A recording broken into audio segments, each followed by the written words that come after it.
Шетелдік таксистер көбейіп кетті. Расында такси шақырсаң өзге елдің азаматы жетіп келеді. Бірақ тақымында елімізде тіркелген көлік.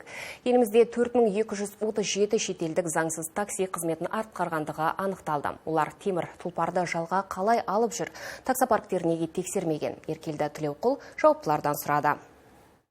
400-ден астам таксопаркте 4237 шетелдік азамат заңсыз таксист болып жүргені анықталды. 156-сы елден қуылды. Жалпы көлік тізгіндеп нәпақа тауып жүрген шетелдіктерге қатысты шағым көп. В принципе, если хорошо подумать, қазіргі заманда қорғатындай болу керек негізі деп ойлаймыз.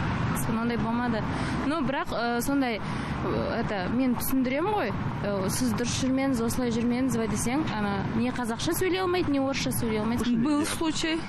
Бір оқиға өз басымнан өтті, айтпай-ақ қояйын, артынша бірден шағым жаздым. Жауап та келді. Енді ол жүргізуші маған жолықпайды деп уәде берді. Бар болғаны сол ғана. Еңбек министрлігінің мақсаты еңбек нарығын, отандық жұмысшыларды қорғау. Ал көп жұмыс күшін қажет ететін салалар болса, сырттан адам шақыруына рұқсат. Оны тіпті ешқайда бармай, үйде отырып та цифрлық платформалар арқылы алуға болады. Жалпы мынау такси болсын, бизнес саласына қатысты жұмыс күшін, шетелдік жұмыс күшін тартса, әрине олар арнайы рұқсаттама алу керек.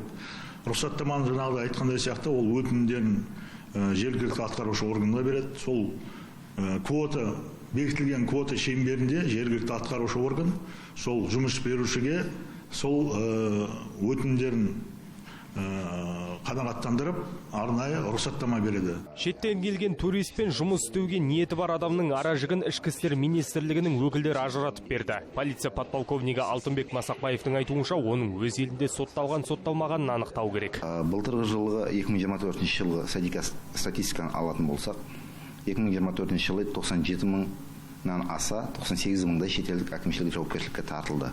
Оның 14 мыңнан асасы еліміздің аумағынан тыс шығарылып жіберілді сот шешіміменен. 5 жылға дейін қазіргі таңда ол шетелдіктерге еліміздің аумағына кіруге шектеу қойылған. Кәсіпкерлердің шетелдіктерді не мақсатпен көп шақыратын мамандар бірнеше оңай фактпен түсіндіреді. Оған еңбек шартын жасап, құқығын қорғаудың қажеті жоқ.